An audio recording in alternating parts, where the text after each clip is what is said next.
नमस्कार, स्वागत है आप सभी का नीमे टेक्निकल क्लासेस में। ध्यान दीजिए, जो मध्य प्रदेश ट्रेनिंग ऑफिसर की भर्ती आई है उसका जो ऑफिशियल सिलेबस है उसको एक मैंने ओरिएंट फॉर्म में लेकर के आया है और आपको सब्जेक्ट वाइज टोटल डिटेल्स बताऊंगा कि किस सब्जेक्ट से कितने सवाल पूछे जाएंगे और टॉपिक वाइज भी हम बात करेंगे कि किस टॉपिक से सवाल पूछा जाता है ना, चाहे आपका टेक्निकल हो या नॉन टेक्निकल हो। तो डिटेल के साथ समझने के लिए आसान भाषा में अपने इस सिलेबस को समझिए। और सिलेबस मेरे भाई चाहे जितना भी बड़ा क्यों ना हो, लेकिन आपका स्ट्रेटजी छोटी से छोटी होनी चाहिए, है ना। तो मेरे पास अभी देखना, ये प्रीवियस ईयर क्वेश्चन पेपर भी है 2024 का, जो टीओ का एग्ज़ाम हुआ था, है ना। तो जैसे ही हमारी ये जो मैराथन सीरीज चल रही है अभी 50 दिन वाली, वो मैराथन सीरीज जैसे ही ख़त्म हो जाती है मैं आपको ये प्रीवियस ईयर क्वेश्चन पेपर भी सॉल्व कराऊंगा। यहाँ से आपको लेवल का पता चलेगा कि किस लेवल का क्वेश्चन पूछा जाता है कंप्यूटर से, कैसा मैथ से, रीजनिंग से, जीके से और आपके ट्रेड थ्योरी से पूछी जाती है। तो आइए पहले जिस टारगेट के साथ मैं आपके सामने रूबरू होने जा रहा हूँ, ये क्या क्या इसमें मैं आपको बताने वाला हूं। तो सबसे पहले जो बच्चे नए हैं वो चैनल को सब्सक्राइब कर ले, एक बार शेयर और लाइक कर दे, ज़्यादा से ज़्यादा लोगों तक पहुंचाना भी ये आपका कर्तव्य है ना।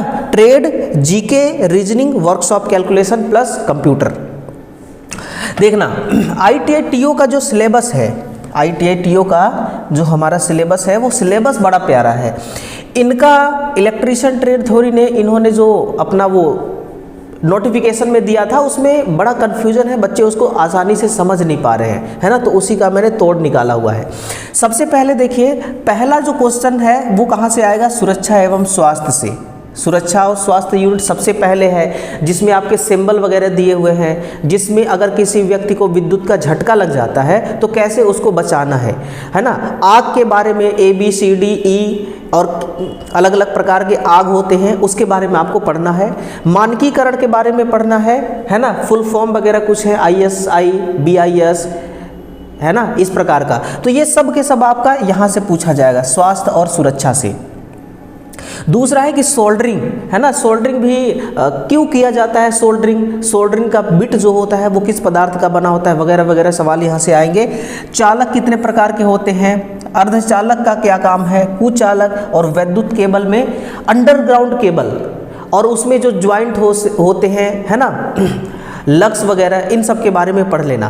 प्रॉपर जो मैंने जितने टॉपिक आपको बता रखा है, इस टॉपिक को मैं कवर ऑलरेडी करा चुका हूं, लेकिन जैसे ही ये हमारी सीरीज खत्म होती है 50 डेज वाली ना, तुरंत से स्टार्ट कर दूंगा इसको, है ना। एक दिन में एक यूनिट खत्म और आपका 18 दिन के अंदर पूरा चैप्टर क्लोज। नेक्स्ट है सेल और बैटरी, है ना। सेल बैटरी, किस सेल का कितना विभवांतर होता है और किस सेल का यूज कहाँ पर है। सेकेंडरी सेल है तो इसका लाइफ टाइम कितना होता है, वगैरह वगैरह सारी चीज़ें यहाँ से सवाल बनते हैं। वायरिंग सिस्टम में आ जाओ अब, है ना। इंडस्ट्रियल वायरिंग, वायरिंग का लेआउट, घरेलू वायरिंग, विद्युत एसेसरीज, है ना। तो ये सारी चीज़ें जो है, concealed wiring, conduit wiring, batten wiring, cleat wiring, जितने भी टाइप के वायरिंग होते हैं वो सब कुछ वहाँ से सवाल बनेगा मेरे भाई, है ना। तो वायरिंग सिस्टम को भी हम पढ़ेंगे, वायरिंग प्रणाली को। आ जाओ अब अर्थिंग प्रणाली। अर्थिंग प्रणाली एक ऐसा देखो यूनिट है अर्थिंग, जिसको पढ़ना बेहद ज़रूरी है सेफ्टी के हिसाब से, है ना। सेफ्टी के हिसाब से इसको पढ़ना बहुत ज़रूरी है। अर्थिंग भी कई सारे प्रकार के होते हैं, plate earthing, road earthing, pipe earthing.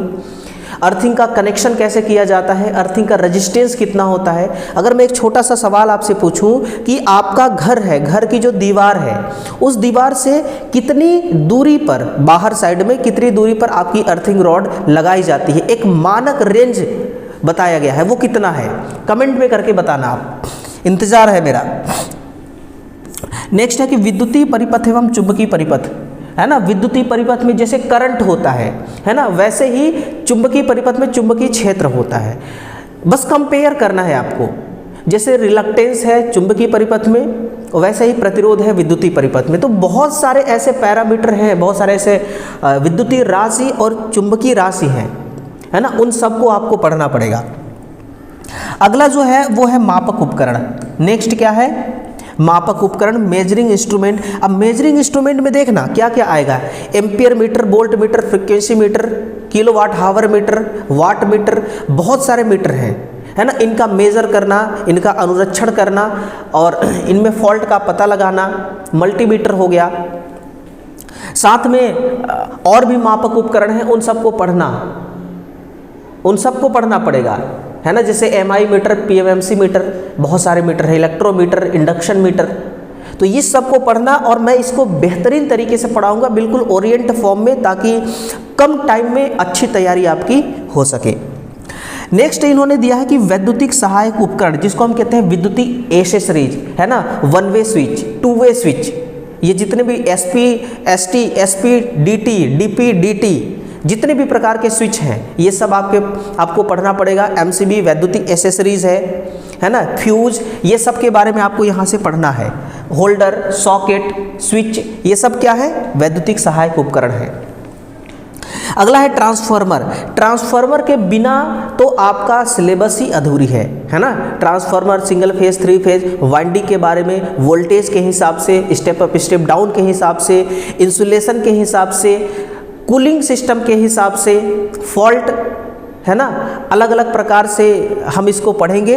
और वैद्युतिक ट्रांसफार्मर एक बहुत अहम पार्ट है, इसको पढ़ना बहुत ज़रूरी है। यहाँ से पिछले बार 4-5 क्वेश्चन आया हुआ था। अभी मैंने पिछले बार जो एनसीएल में टेक्नीशियन का एग्ज़ाम हुआ था, है ना, एनसीएल में जिस डिपार्टमेंट ने क्वेश्चन सेट किया था ना, है ना, मैं उसको बहुत बहुत थैंक्स कहना चाहूँगा। मालूम है उसने क्या किया था, जिस भी यूनिट को उसने पकड़ा, उस यूनिट से लगातार 4 से 5 सवाल उसने दिया, 5 से 6 सवाल, 7 सवाल तक। अगर ट्रांसफार्मर यूनिट उन्होंने पकड़ा तो 6 सवाल, 7 सवाल वहीं से दे दिया। यानी कि जिसका ट्रांसफार्मर मजबूत है तो फिर वो 7 नंबर एक ही यूनिट से ले आ सकता है। कितनी बड़ी बात है। 0.7 से बच्चे मेरिट लिस्ट से बाहर हो जाते हैं, उनको ज्वाइनिंग नहीं मिलती है ना। 7 नंबर अपने आप में बहुत बड़ी बात है। नेक्स्ट है डीसी मोटर पे आ जाइए। डीसी मोटर का हर पार्ट, उसकी बॉडी, उसके पोल्स किस पदार्थ के बने होते हैं, कम्यूटेटर कैसा काम करता है, कार्बन ब्रश कैसा काम करता है, रॉकर आर्म क्या होता है, कम्यूटेशन इसमें होता है ना, वो क्यों होता है, इसको कैसे ख़त्म किया जा सकता है, वाइंडिंग, कॉइल्स, है ना, इसके rotor, field winding, series winding, अलग अलग प्रकार के मोटर भी हैं, वो सब कुछ। वैसे डीसी मोटर का, एसी मोटर का और अल्टरनेटर का। अल्टरनेटर में रोटर के बारे में ज़्यादा सवाल पूछता है। Salient pole rotor, cylindrical pole rotor, इसमें कौन कौन सी वाइंडिंग करी जाती है ना। और अगर सिलिंड्रिकल पोल रोटर वाला हमारा अल्टरनेटर है तो ये कहाँ पर यूज़ किया जाएगा, है ना, ये सब कुछ पूछा जाता है। ठीक है, पिच फैक्टर, डिस्ट्रीब्यूशन फैक्टर, तो ये सब कुछ मैं पढ़ाऊंगा, इसमें डिटेल के साथ पढ़ाऊंगा। बिल्कुल आप निश्चिंत रहो, बस मेरे साथ बने रहो, इस चैनल पे लगे रहो, इस हमारे संपर्क में रहना, कांटेक्ट में रहना, सब कुछ आसान कर देंगे हम। कितना भी टफ से टफ सवाल हो उसको आसान से आसान बना देंगे, है ना। बस एक बार भरोसा करो मुझ पर। नेक्स्ट है कि वाइंडिंग, है ना, अलग अलग जो मशीनें हैं उसकी वाइंडिंग, ट्रांसफार्मर की वाइंडिंग, डीसी मोटर की वाइंडिंग, एसी मोटर की वाइंडिंग, अल्टरनेटर की वाइंडिंग, सिंक्रोनस मोटर की वाइंडिंग, सीलिंग फैन की वाइंडिंग, अलग अलग प्रकार की वाइंडिंग है। और इंसुलेशन के बारे में भी इसमें पढ़ी जाती है। तो वाइंडिंग से रिलेटेड सवाल जरूर आता है मेरे भाई। विशिष्ट ठोस अवस्था युक्तियाँ, आपने नाम तो सुना ही होगा, SCR, डायक, ट्रायक, UJT, FET, मॉसफीट, सुना है कि नहीं। ये सब क्या है, ये है सॉलिड स्टेट युक्तियाँ, ट्रांजिस्टर वगैरह, ऑसिलेटर, ये सब यही हैं, है ना। फिर आ जाओ डिजिटल इलेक्ट्रॉनिक्स में। तो डिजिटल इलेक्ट्रॉनिक्स में तो ये बाइनरी सिस्टम आता है आपका, और ये डेसिमल सिस्टम आ गया, है ना। इसके अलावा जितने भी हैं, नॉट गेट है, फ्लिप फ्लॉप है, ट्रांजिस्टर है, ऑसिलेटर है ना। तो ये सब हमारे डिजिटल इलेक्ट्रॉनिक्स में आते हैं। और यहाँ से सवाल बाइनरी सिस्टम से एक ज़रूर सवाल पूछा जाता है, तो इसको भी मैं बहुत गहराई से पढ़ाने वाला हूँ। फिर है वैद्युतिक उपकरण। वैद्युतिक उपकरण में वो वाला वैद्युतिक उपकरण, ये वाली वैद्युतिक सहायक उपकरण नहीं। वैद्युतिक उपकरण का मतलब है वो सीलिंग फैन हो गया, टेबल फैन हो गया हमारी, है ना, एयर ब्लोअर हो गया, जितने भी प्रकार के वैद्युतिक उपकरण हैं जो विद्युत से चलते हैं, उसको यहाँ पर पढ़ेंगे हम लोग कि किस मोटर में, किस पंखे में कौन सी मोटर होती है, किस युक्ति में कौन सा मोटर होता है, उसको अपन लोग डिटेल से देखेंगे। 17 नंबर का है विद्युत मशीनों की गति नियंत्रण। एसी का मोटर अगर है तो वीएफडी, ट्रिपल वीएफडी, अलग अलग प्रकार से कैस्केड कंट्रोलिंग सिस्टम, है ना, voltage controlling system, frequency controlling system, pole controlling system, pole changing method जिसको कहा जाता है, अलग अलग प्रकार से स्पीड कंट्रोल करी जाती है। डीसी मोटर है तो डीसी ड्राइव्स यूज होते हैं, है ना। तो हम वैद्युतिक मशीनों की स्पीड कंट्रोलिंग करना आपको सिखाएंगे, डिटेल के साथ बताएंगे कि कैसे कैसे सवाल इसमें से पूछे जाते हैं। बड़ा टफ लेवल का सवाल पूछा जाता है स्पीड कंट्रोल से। अगर आपकी तैयारी अच्छी नहीं रही तो आप फंस सकते हैं एग्ज़ाम में। पावर सिस्टम तो अपने आप में एक बहुत बड़ी सिलेबस है, लेकिन चुन चुन कर कैसे पढ़ना है वो मैं आपको बताऊंगा, ठीक है ना। पावर सिस्टम अपने आप में देखो, पावर का जनरेशन अलग है, पावर का ट्रांसमिशन अलग है, पावर का डिस्ट्रीब्यूशन ये अलग है, सर्विस लाइन अलग है, इसमें सर्किट ब्रेकर भी आते हैं वो अलग है, लाइटिंग अरेस्टर वगैरह के बारे में पढ़ना होता है वो सब अलग है, टावर लाइंस होते हैं, है ना, आरसीसी पोल होता है, सब कुछ पावर सिस्टम का ही हिस्सा है। तो पावर सिस्टम को बिल्कुल निचोड़ के रखेंगे हम लोग। अगर जिसने ये पूरा पढ़ लिया ना मेरे भाई, वो क्या किया, वो 75 नंबर में, ये जो 75 नंबर का पूछा जाएगा ये पूरा तामझाम, इसके ज़्यादा टच में वो हो जाएगा और यही आपका परसेंट बनाएगा। मुझे पता है नॉन टेक ITI वाले जो बच्चे होते हैं वो नॉन टेक में थोड़ा कमज़ोर होते हैं, उनकी पकड़ होती है टेक्निकल में। मैं बच्चों के दिल की बात बता रहा हूँ, टेक्निकल में उनकी अच्छी पकड़ होती है। तो टेक्निकल लो 75 नंबर का है, अगर इसमें से आप ले आए, मान के चलो कि 70 नंबर या आप ले आए इसमें 68 नंबर, तो भाई आपका सिलेक्शन तो आसान हो जाएगा ना थोड़ा, क्योंकि 70 नंबर आप यहाँ से ले आए, 25 नंबर का नॉन टेक है, अगर 25 में से 12-13 नंबर भी ले आए तो कितना हो जाएगा, 80-82, इतना में तो सिलेक्शन होना ही होना है, इतना में सिलेक्शन कोई नहीं रोक सकता। अगला देखना सामान्य ज्ञान, GK, इसमें पुस्तकें और लेखक, करंट अफेयर है, भारतीय भूगोल है, भारतीय इतिहास है, भारतीय संविधान है, भारतीय अर्थव्यवस्था है ना, पॉलिटिक्स के बारे में है, प्रसिद्ध व्यक्तियों की खबरें, विज्ञान और नवाचार की खबरें, विज्ञान और तकनीकी खबरें, स्पोर्ट्स के बारे में है। और इसका कोई फिक्स नहीं रहता कि GK का कितना सवाल पूछे जाएगा, बस नॉन टेक का टोटल ओवरऑल 25 सवाल पूछे जाते हैं 25 नंबर के। इसमें निगेटिव मार्क्स नहीं होता, ध्यान देना मेरे भाई। आ जाओ कंप्यूटर पे, कंप्यूटर ऑपरेटिंग सिस्टम, कंप्यूटर का network, programming, data structure, MS office, MS Windows, है ना, कंप्यूटर के मूल सिद्धांत, हार्डवेयर सॉफ्टवेयर के बारे में पढ़ लेना, यहाँ से भी सवाल पूछा जाता है। आजकल देखो क्या होता है कि TO अगर आप बनते हैं तो ऐसा नहीं कि आपको ऑफिस का काम करने को नहीं मिल सकता, आप बिल्कुल सरकारी कॉलेज का आप टीचर बनेंगे, शिक्षक बनेंगे, तो आपको अगर कंप्यूटर का नॉलेज अच्छा है तो ऑफिस का भी काम मिल सकता है ना, ऑफिस का भी आपको काम मिल सकता है। इसलिए बेसिक कंप्यूटर के बारे में इन्होंने सिलेबस को ऐड किया हुआ है। देख लो हर जगह कंप्यूटर घुसी हुई है, हर जगह। गणित के बारे में दशमलव, है ना, डेसिमल, फ्रैक्शन हो गया, एवरेज हो गया, और अंक गणित, नंबर सिस्टम, साझेदारी, परसेंटेज, लाभ हानि, अनुपात समानुपात, समय गति दूरी, समय कार्य, ये तो बेसिक है, ये तो गणित की शुरुआत ही यहीं से होती है ना। गणित अगर खड़ा हुआ है तो इन्हीं की वजह से खड़ी है गणित, ये नहीं तो गणित खत्म।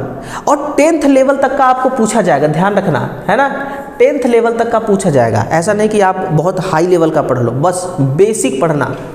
आ जाओ रीजनिंग में, अल्फा न्यूमेरिकल सीरीज, रक्त संबंध, coding decoding, data sufficient, input output समस्याएं, पजल, दिशाएं, अक्षर। एक बात बताऊं मैं आप लोगों को, जो स्टूडेंट रेलवे की तैयारी कर रहा है ना वो TO में ले जाएगा, वो TO बन जाएगा, देख लेना, क्योंकि उसने रीजनिंग को घोट के पिए रखा होगा, है ना। रीजनिंग, क्योंकि रेलवे में रीजनिंग का बड़ा रोल रहता है, बहुत बड़ा रोल रहता है, और वहाँ पर सही, कहने का मतलब रेलवे का जो तैयारी कर रहा है बच्चा, उसको रीजनिंग बड़ा डिटेल से पढ़ना पड़ता है, और इसमें बहुत ज़्यादा डिटेल नहीं पूछेगा, तो उसके लिए आसान हो गया, है ना, उसके लिए क्या हो गया, आसान हो गया। तो यही सिलेबस है मेरे भाई, और टोटल जो सिलेबस है ये 25 नंबर का यहाँ से पूछा जाएगा। तो 75 + 25, 100 क्वेश्चन, 100 नंबर का विदाउट माइनस मार्क। तो बताओ क्या आप इस